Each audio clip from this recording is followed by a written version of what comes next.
Let's have a quick chat about the cost of employing older workers according to employers. I found some information that I put into some PowerPoint slides that I wanted to share with you, and it brings up some valid points, but it also shows why we should not be overlooked as people over 50 that want to still work.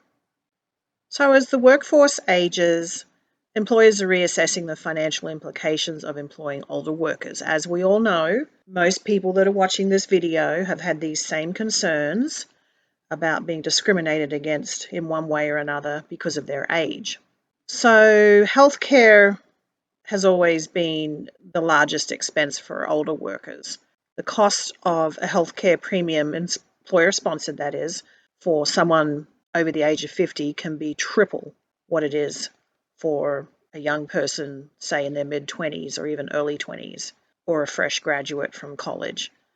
Over 50s may also be covering children or spouses, and that can also triple or even in some cases quadruple a single person at the age of 25's premiums. But with that being said, these higher healthcare costs are mostly balanced by lower turnover of older workers, greater reliability, and expertise. Older workers can represent a cost-effective and stabilizing component of the labor force. You and I know that, but let's see when employers want to know that. So we've broken it down here into direct employment costs. So wages and salaries, there's a preconception out there that older workers often demand higher salaries due to experience or seniority. However, some older workers may accept reduced wages for flexibility or part-time roles. As we just previously talked about a minute or two ago, healthcare and insurance premiums. So it's not exactly just healthcare premiums that are outrageous for people over 50. Most employers also offer disability insurance, like short-term or long-term disability insurance, plus life insurance programs for their employees. And the older you get, the more that costs. And as we all know, try and buy a life insurance premium over the age of 55 and you're looking at big money, even if you are healthy. Some employers report that retirement and benefits also increase, so salary-based contributions may be more than that of someone that's particularly a lot younger.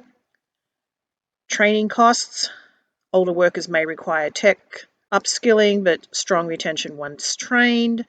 And older workers may require workplace accommodations, which are usually minor, usually, better chairs, ergonomic aids, and possibly flexible hours. Let's look at indirect savings and benefits to the employer. The turnover is lower of older workers. They do statistically stay longer, and that greatly reduces hiring costs. I'm not sure how much everyone is aware of how much it costs to recruit people, but it is extremely expensive to not only recruit someone, but to train them and keep them there. Okay, productivity comparable or higher to young people, strong consistency and accuracy, reliability. Older workers have statistically lower absenteeism and error rates. And you cannot discount mentorship value. Experienced older workers do improve team capability. There is a lot of benefits to hiring older workers. So let's look at net costs with those pros and cons being involved. Right off the bat, higher direct costs for salaries and healthcare and insurance premiums offset by lower turnover, which also saves the company extraordinary amounts of money. Age-diverse teams do enhance retention and client satisfaction, and older workers have been proven to provide strong return on investment through stability and expertise. So, why aren't they wanting to hire anyone over 50? This is what employers should do. They should offer flexible or phased retirement options to people that are in their 50s or over, provide technology training and upskilling to older workers. They should really concentrate on building mixed age teams to blend experience and innovation. And there are ways that employers can manage healthcare costs more effectively via wellness and insurance strategies. So possibly shopping around for insurance policies at different companies, and also offering various wellness programs and incentives, whether they be via gift cards or even cash incentives or bonus incentives for employees to stay healthy. As far as I know, it's not just the health insurance policies that are outrageous for people over 50. Every claim, if it's through a HMO, I believe has an indirect cost on the company.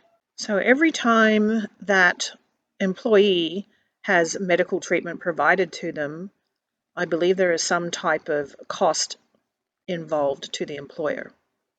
So with an effective wellness program or incentives to stay healthy, that would save the employer a ton of money. Lastly, wrapping up, it's good to realize that while employing older workers may increase some direct costs initially, the overall return on experience and reliability often outweighs these expenses. And in a tightening labour market, maintaining an age-diverse workforce is both socially responsible and economically advantageous. Don't lose hope. Remember, there's a lot of talk out there about youngins not wanting to work, that they're lazy, they complain, they take days off without telling their employer, etc., etc. I don't know how true that is. I've met some that fit that bill, and then I've met a lot that don't fit that bill. But the fact remains that us over 50s still have a lot to offer this world. We're not dead yet. We're not disabled yet. We're not unable to work yet. And we have a lot of knowledge. So keep your chin up, everyone. Keep hunting. And hopefully, employers will realize that there's a lot of advantages to hiring people over 50. Thanks for watching. Please subscribe and stay tuned for more videos.